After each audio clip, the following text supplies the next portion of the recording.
രണ്ടാമത്തത് ജില്ലാ ആശുപത്രി സന്ദർശിച്ചു. അപ്പോൾ ആരോഗ്യവകുപ്പിനെ സംബന്ധിച്ച് പാലക്കാട്ടെ ഏറ്റവും വലിയ ആശുപത്രി ജില്ലാ ആശുപത്രിയാണ്. കാരണം മെഡിക്കൽ കോളേജ് ഞങ്ങളുടെ നിയന്ത്രണത്തിലല്ല, അത് SC/ST ആണ്. പിന്നെ ജനറൽ ആശുപത്രി ജില്ലയിലില്ല. അപ്പോൾ ജില്ലാ ആശുപത്രിയാണ് ആരോഗ്യവകുപ്പിനെ സംബന്ധിച്ച് ഏറ്റവും ടോപ്പിൽ നിൽക്കുന്നത്. ഇവിടെ 2 കെട്ടിടങ്ങളുടെ നിർമ്മാണ പ്രവർത്തനങ്ങൾ നടക്കുന്നുണ്ട്. അതിലൊന്ന് കിഫ്ബിയുടെ ഫണ്ടാണ്. കിഫ്ബിയുടെ ഫണ്ട് ഉപയോഗിച്ച കെട്ടിടത്തിൻ്റെ നിർമ്മാണം നവംബറിൽ പൂർത്തീകരിക്കാമെന്നാണ് അവർ പറഞ്ഞിട്ടുള്ളത്. കേന്ദ്ര ഫണ്ട് ഉപയോഗിച്ച് നിർമ്മിക്കുന്ന കെട്ടിടം ഇൻകാലാണ് അതിൻ്റെ വർക്ക് നടത്തുന്നത്. ഒരു 18 മാസമാണ് അവർ നിർമ്മാണം പൂർത്തിയാക്കാൻ ആവശ്യപ്പെട്ടത്. ഇത് രണ്ടും പൂർത്തിയായാൽ ഈ ജില്ലാ ആശുപത്രിയെ ജനറൽ ആശുപത്രി ഉയർത്താൻ കഴിയും. അപ്പം അങ്ങനെ സമയബന്ധിതമായി കാര്യങ്ങൾ നടത്താൻ തീരുമാനമായി.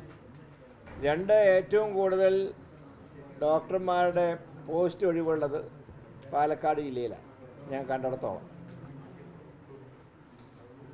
അപ്പോൾ ആ പോസ്റ്റുകൾ നികത്താൻ ഇപ്പോൾ സൂപ്രണ്ടിനെ വെച്ചിട്ട് കുറച്ച് ദിവസമായി ചാർജ് എടുത്തിട്ടില്ല. ഇമ്മീഡിയറ്റ് ആയിട്ട് ചാർജ് എടുക്കാൻ ആവശ്യപ്പെട്ടിട്ടുണ്ട്.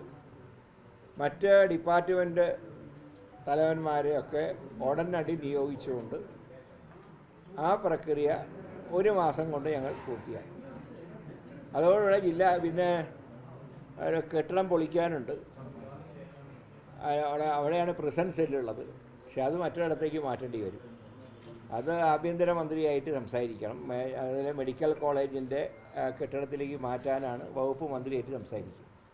അങ്ങനെ അതിൽ തീരുമാനം എടുത്തു കഴിഞ്ഞാൽ ആ കെട്ടിടം പൊളിച്ച് നമുക്കവിടെ പുതിയതായിട്ടുള്ള കെട്ടിടങ്ങൾ നിർമ്മിക്കാൻ കഴിയും. ഇതാണ് മൊത്തത്തിൽ. പിന്നെ ബിരാഗിരിയിലെ ആശുപത്രിയെ സന്ദർശിച്ചു. ഒരു ബിൽഡിങ്ങിലാണ് 3 വകുപ്പുകൾ. എനിക്കൊന്നും അങ്ങനെയൊന്നും മറ്റിടത്തും കണ്ടിട്ടില്ല. അലോപ്പതി, ആയുർവേദം, ഹോമിയോ. ഇപ്പോൾ പഞ്ചായത്തിനോട് ആവശ്യപ്പെട്ടുള്ള ഒരു സ്ഥലം നിങ്ങൾ നൽകുകയാണെങ്കിൽ ആരോഗ്യവകുപ്പ് അവിടെ പുതിയ കെട്ടിടം നിർമ്മിക്കാം. അപ്പോൾ അങ്ങനെയാണെങ്കിൽ 3 ഡിപ്പാർട്ട്മെൻറ്റുകൾക്കും സ്വതന്ത്രമായി പ്രവർത്തിക്കാൻ കഴിയും. ഇപ്പോൾ ഇടുങ്ങിയൊരു മുറിയിൽ അവിടെ ബിരാഗിരി കുടുംബാരോഗ്യ കേന്ദ്രമായിട്ട് കഴിഞ്ഞ സർക്കാർ പ്രഖ്യാപിച്ചിട്ട് പോയി. സ്റ്റാഫ് പാറ്റേൺ വയ്ക്കാൻ നിവൃത്തിയില്ല, കാരണം സ്ഥലപരിമിതിയുണ്ട്. ഞാൻ പഞ്ചായത്തുകാരോട് ആവശ്യപ്പെട്ടത് നിങ്ങൾ സ്ഥലം നൽകിയാൽ ഏതെങ്കിലും ഫണ്ട് ഉപയോഗിച്ച് കെട്ടിടം നിർമ്മിക്കാം എന്ന് സൂചിപ്പിച്ചു. അപ്പോൾ പാലക്കാട് ജില്ലയിലെ ആശുപത്രിയുടെ പ്രവർത്തനങ്ങളെക്കുറിച്ച് ഒരു മേൽനോട്ടം നടത്തുക എന്നുള്ളതാണ് സന്ദർശനത്തിൻ്റെ ഉദ്ദേശം. ഇനിയും മറ്റു പല ആശുപത്രികൾ ഇവിടെയുണ്ട്. അത് പിന്നീട് ഒരു ദിവസം ഇവിടെ സന്ദർശിക്കുന്നതാണ്.